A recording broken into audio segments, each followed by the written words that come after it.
Merhaba sevgili takipçilerim, dinleyicilerim ve izleyicilerim. Kanalıma hoş geldiniz. Yurt içinden, yurt dışından beni takip eden tüm güzel kalplere kocaman sevgiler gönderiyorum. Bugün yine fincanımızın ve tabağımızın bize anlatmak istediği mesajlara birlikte bakıyoruz. Aramıza yeni katılan sevgili dinleyicilerim, siz de hoş geldiniz. Burada gördüğümüz her sembolü, her izi ve her enerjiyi birlikte yorumluyoruz. Bakalım bugün fincanımızda hangi mesajlar, hangi sürprizler ve hangi gelişmeler var. Hazırsanız niyetinizi alın. Çünkü bazen küçük bir iz çok büyük bir mesaj taşıyabiliyor.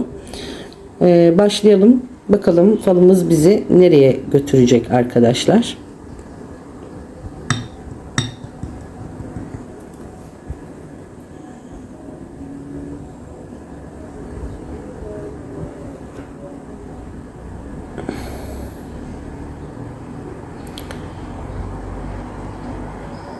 Şimdi şöyle bir figürlere bakmak istiyorum.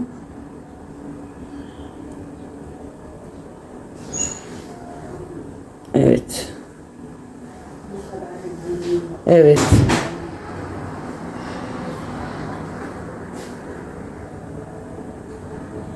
Şimdi fincanın dip kısmıyla başlamak istiyorum. Öncelikle arkadaşlar fincanın dip kısmında dikkatimi çeken çok önemli bir detay var. Burada telvelerin yoğunlaşıp oturduğu kapalı bir ağır bir dip görüntüsü yok. Tam tersine telveler fincanın içine dağılmış. Bunun haricinde fincanımızın dip kısmında hafif küçük küçük noktalar var, açılmalar var. Bir süredir tek bir konuya sıkışıp kalmak yerine birden fazla gelişmenin ve farklı gündemlerin aynı anda hareketleneceğini düşünüyorum ben burada. Bu falın sanki duran bir dönemden çıkıp enerjinin dağıldığı yeni seçeneklerin ortaya çıktığı bir süreç var. Şimdi diğer bölgelerimize şöyle bir baktığımda arkadaşlar, mesela şöyle diyelim, burada çok net bir uğurlama görüntüsü var. Nedir bu? Bir dakika, kolumda yapıştı. Bir araç görüyorum ben burada. Bu aracın içerisinde bir kişi var. Arkasında ise bakın 1, 2 hatta 3 kişi var. 2 kişi burada mendil sallıyor, uğurlama gibi, hoşça kal der gibi, güle güle git der gibi böyle bir enerji var. Bir yolculuğu, bir ayrılığı ya da bir yer değişikliğini düşündürdü bana. Ama burada ağır bir vedadan ziyade daha çok bir sürecin tamamlanıp yeni bir yola çıkılması hissi var. Yani arkada kalan kişiler bu yolculuğun farkında ve sanki yolun açık olsun der gibi bir enerji taşıyor burada. Özellikle yakın zamanda birinin gitmesi, uzaklaşması, seyahat etmesi ya da bir konu yeni bir yola yönelmesi olabilir bunlar. Gündeme gelebilir yani. Bakalım fincanın diğer tarafları bize bununla ilgili ne söyleyecek? Şimdi şurada iki tane çok belirgin bir çift göz var arkadaşlar. Çok da iri. Sadece gözler var ve oldukça dikkat çekiyor. Farkındalık, dikkat ve bir şeyin yakından takip edilmesi enerjisini verdi bana. Sanki gözden kaçmaması gereken bir konu var arkadaşlar. Yani şöyle, çok ağır bir yükün altına girmiş bir kişi var. Bakın şurada. Bu kişi elinde bakın yük taşımaya çalışıyor. Çok büyük bir yük bu. Taşımaya çalışan bir kişi bu. Kişinin bir süredir sorumlulukları, kafasındaki meseleleri veya taşıdığı bir sıkıntıyı tek başına omuzlamaya çalıştığını görüyorum ben. Şimdi hemen yanında ince uzun bir yol gidiyor. Bakın şurada beyaz bir yol, açık, aydınlık.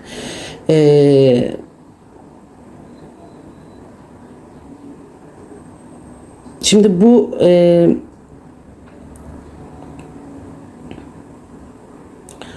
şimdi ağırlığın altında kalıcı olarak sıkışıp kalmayacağını söylüyor bize burada. Önünde bir çıkış, bir ilerleme yolu var arkadaşlar.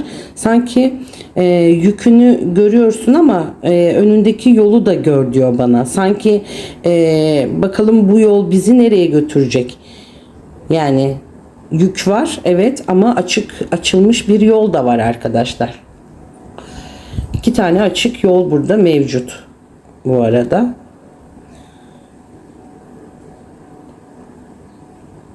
Ve burada şimdi bu ince yolun diğer tarafında ise 2 tane süliyet var bakın burada ve bir tokalaşma söz konusu.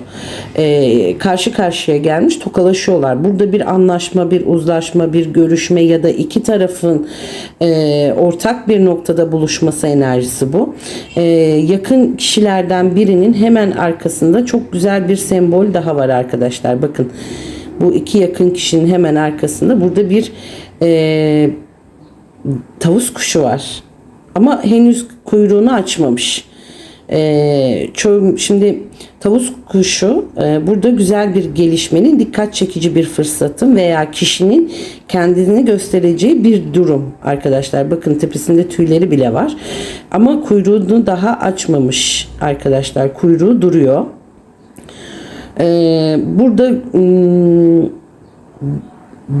güzel bir gelişme, dikkat çekici bir fırsat, kişinin kendini göstereceği bir durumun henüz tam anlamıyla ortaya çıkmadığını düşünüyorum ben. Yani bir kapı açılıyor, bir anlaşma ya da karşılıklı bir görüşme gerçekleşiyor. Fakat asıl güzel gelişme henüz kendisini tamamen göstermemiş. Sanki bir şey var ama zamanı geldiğinde bütün güzelliğiyle ortaya çıkacak gibi. Özellikle bu yolun sonunda gelen tokalaşma, şu ince yolun sonunda gelen bir tokalaşma bu. Kendini gösterecek güzel bir gelişme şeklinde söylüyorum ben arkadaşlar. Çok da güzel çıktı bence.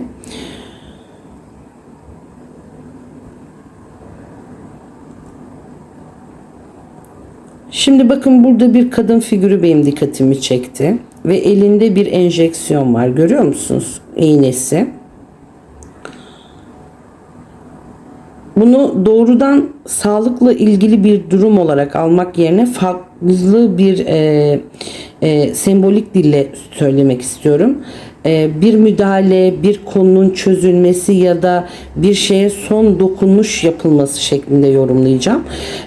Bu kadın figürü sanki bir konuda harekete geçecek ve uzun zamandır bekleyen bir meseleye müdahale edecek gibi duruyor.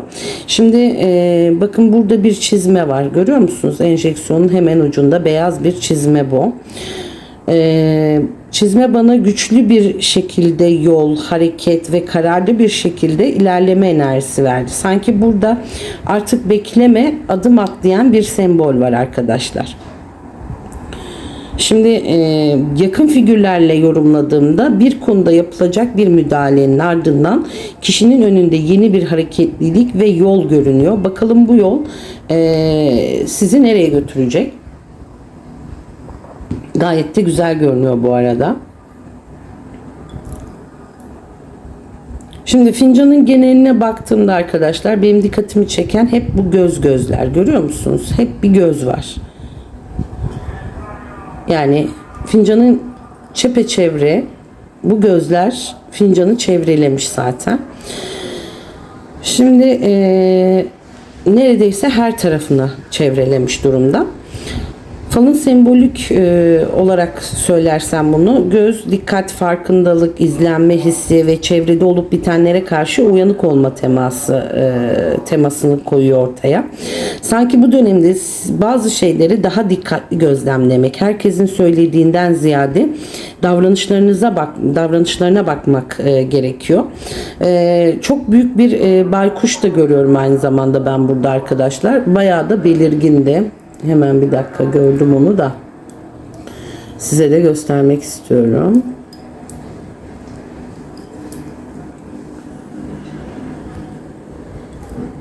Fincanı çevirirken dikkatimi çekti çünkü. Hatta burnu bile vardı arkadaşlar. Bakın şimdi burada net bir baykuş var. Görüyor musunuz? İki gözü Fincanı çevirirken dikkatimi çekti. Hatta bakın o kadar büyük ki ayakları bile var. Yani şurada tüyleri, baykuş tünemiş bir baykuş bu arkadaşlar. Şimdi bayağı da büyük. Oldukça büyük arkadaşlar. Sezgi, gözlem, sessizce fark edilen gerçekler ve bilgelik enerjisi verdi bana. Gözler ve baykuşu yan yana getirdiğimde mesaj daha da güçleniyor burada gözler.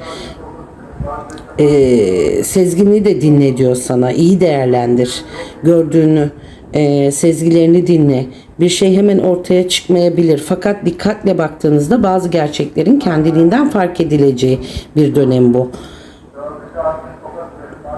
Çünkü gözlerin bu kadar çok fazla olması ve üzerine böyle büyük bir baykuşun gelmiş olması gerçekten dikkat çekici arkadaşlar.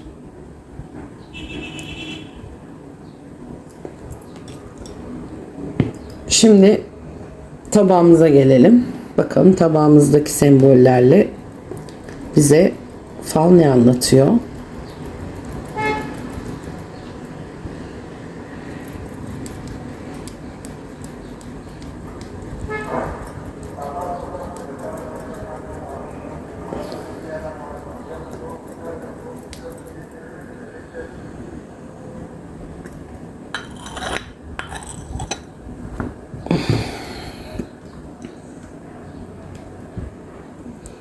Şimdi arkadaşlar bakın iki belirgin, bakın gözler burada da çıktı, tabağımızda da var, bakın burada var, burada var, yani her yerde fincanın haricinde tabağımızda da gözler çok belirgin arkadaşlar. Bakın şurada da var, görüyor musunuz? Bu gözler sizin dikkatli olmanızı söylüyor açıkçası bana. Şimdi bu gözler sadece fincanda değil tabağımızda da kendini gösterdi. Farklı farklı yerlerde. Tek bir noktada çıkmış değil arkadaşlar. Hem fincanı hem tabağı çevreleyen güçlü bir tema haline gelmiş burada. Gözler çok net, dikkatli ol, çevrende olup bitenleri iyi gözlemle mesajını veriyor. Tabakla birlikte bize verdiği mesaj net olarak bu. Şimdi her duyduğunu hemen kabul etmek yerine biraz daha gözlemlemek, insanların davranışlarını ve olayların gelişimine dikkat etmek gereken bir dönem bu. Bu kadar çok gözün üzerine tabağınızın da gözlerin çıkmış olması bu mesajı daha da güçlendiriyor arkadaşlar. Sanki falınız bize gözlerini açık tut, bazı şeyleri fark edeceksin diyor arkadaşlar. Şimdi aynı zamanda bu gözlerin haricinde burada dilek balonu uçuran iki kişi var arkadaşlar. Bakın bu bir dilek balonu. Dilek balonunu uçuran iki kişi. Bu dilek balonunu uçurmaya çalışıyorlar. Sanki ortak bir dilekleri, ortak bir niyetleri var. İki kişinin aynı konuda umut taşıdığını ve bir şeyin gerçekleşmesini gönülden istediğini düşünüyorum ben. Bu iki kişinin dilek balonunun yukarı doğru yükselmesi güzel bir sembol arkadaşlar. Umutların, beklentilerin ve güzel bir niyetin gökyüzüne bırakılması gibi. Üstelik burada balonu birlikte uçurmaya çalışan iki kişi olması bu dileğin tek kişinin değil iki kişinin ortak olduğu bir konuda bana bir çağrışım yaptı. Dilekleri ortak.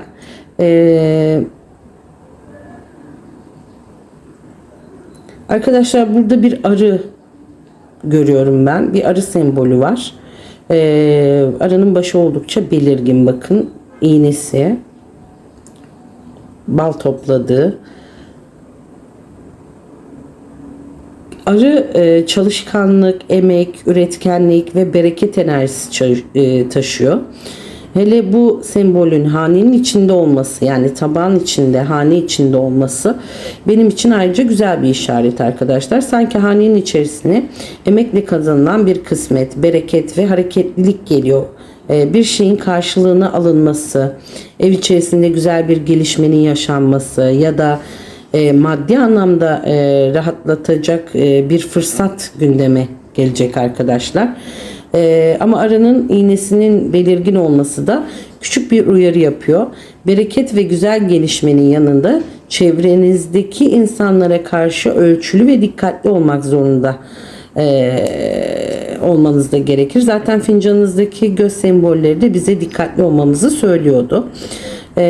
Burada hem bereket var hem de gözünü dört aç diyen bir enerji var arkadaşlar.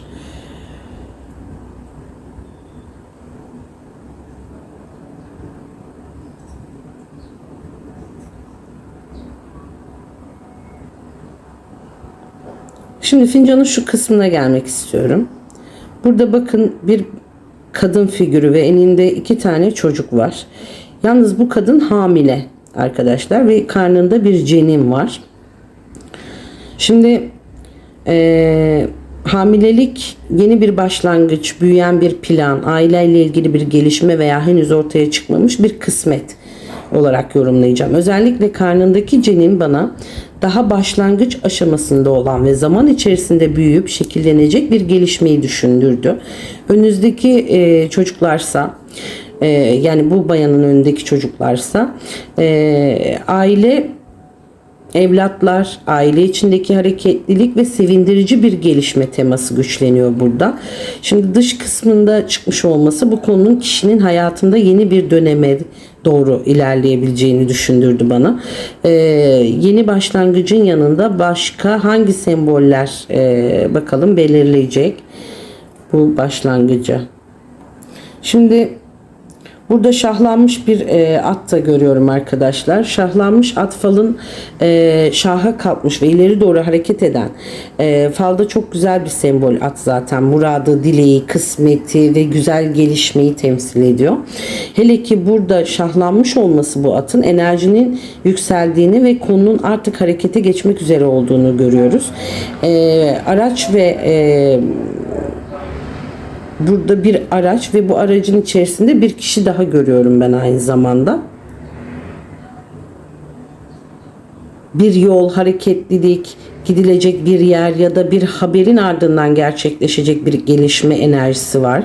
Sanki bir murat var ve bu murada doğru artık adım atıyor arkadaşlar. Atım bu kadar güzel ve belirgin. Gerçekten de çok güzel. Bakalım bu yolculuk bize hangi kısmete götürecek?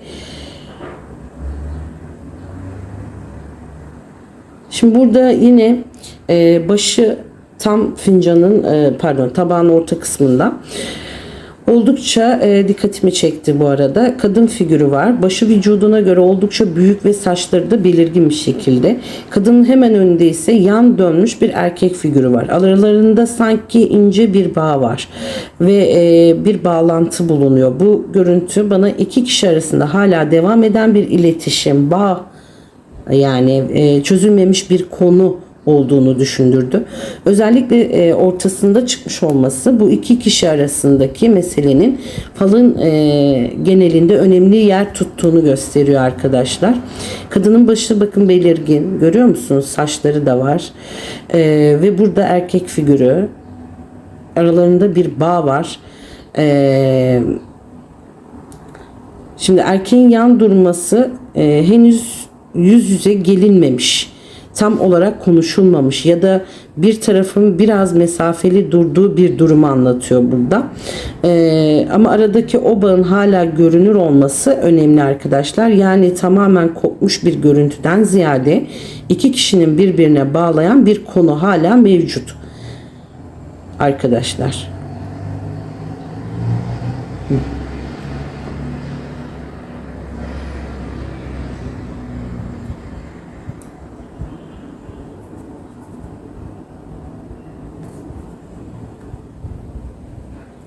Şimdi yine buraya geldiğimde bu bir köylü insanı.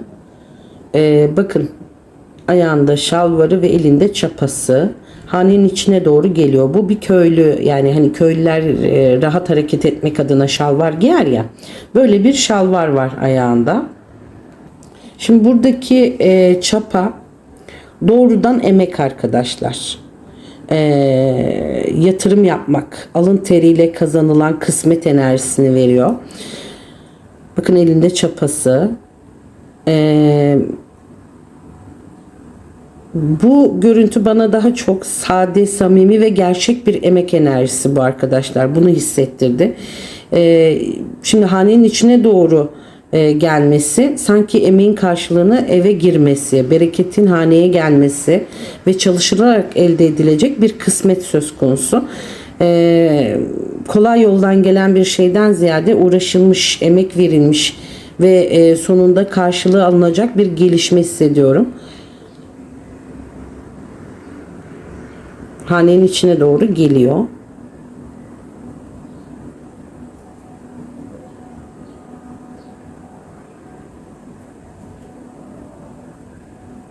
Şimdi bakın, burada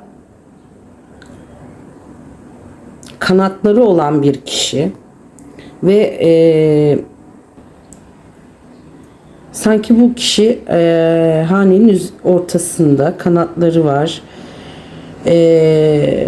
Elinde bir şey var ve önünde, bacaklarının dibinde oturan başka bir kişiye elindeki şeyi adeta sunuyor ya da veriyor gibi görünüyor. Bir yardım, destek, nasip ya da birinden diğerine aktarılan bir fırsat enerjisini hissettim burada. Şimdi kanatlı figürün hanenin içinde olması da sanki dışarıdan gelecek güzel bir desteğin veya haberin kişinin yaşam alanına kadar ulaşacağını düşünüyorum ben arkadaşlar. Şimdi özellikle elindeki şeyi karşısındaki kişiye vermesi, birinin diğerine ihtiyacı olan bir şeye ulaştırması, bir konuda destek olması veya fırsat sunması şeklinde yorumlayacağım. Bu figür yani bir alışveriş, bir destek ve karşılıklı iletişim, etkileşim enerjisi oldukça belirgin arkadaşlar. Burayı tekrar alacağım çünkü telefonum orada, kameram kapandı. Şimdi taban kenarında bu figürün çıkmış olması, başı öne eğik dedik, biraz kambur dedik. Bir kişi bu, elinde bir kısmetini yiyor. Kişinin kendi payına düşen bir kısmeti kabullenmesi, değerlendirmesi ve nasibini alması enerjisini verdi bana. Sanki beklenen bir fırsat ya da eline geçecek bir şey var ve kişi bunu artık kendi hayatına dahil ediyor. Şimdi tabanın kenarında çıkması da bana bunun henüz çok uzakta olmayan, yaklaşmakta olan bir gelişme olduğunu düşündürüyor. Şimdi başının önüne eğik olması ise bir konuda biraz düşünceli, çekingen veya yorgun bir ruh halini gösteriyor. Fakat elindeki kısmeti yiyor olması, yani bütün bu düşüncelerin arasında bile nasibini alacağı bir gelişme var arkadaşlar. Evet, bu fincanımızın burada falımızın burada sonuna geldim arkadaşlar.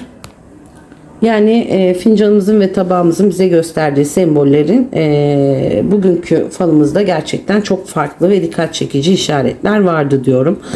Özellikle gözler, baykuş, dilek balonu, arı, şahlanan at ve yol sembolü oldukça belirgin. Benim gördüğüm ve hissettiğim kadarıyla falımızın ana mesajı dikkatli olmak, önümüzde açılan yolları fark etmek, emeklerimizin karşılığını almak ve güzel gelişmelere açık olmak arkadaşlar. Şimdi fincanımız ve tabağımız bize anlatmak istediklerini bu kadar anlattı. Hepimize gönülden geçen güzelliklerin gerçekleşeceği, yolunuzun açık ve kısmetinizin bol olduğu güzel günler diliyorum. Bir sonraki falımızda yeniden görüşmek üzere. Kendinize çok iyi bakın. Sevgiyle kalın diyorum arkadaşlar. Hoşça kalın.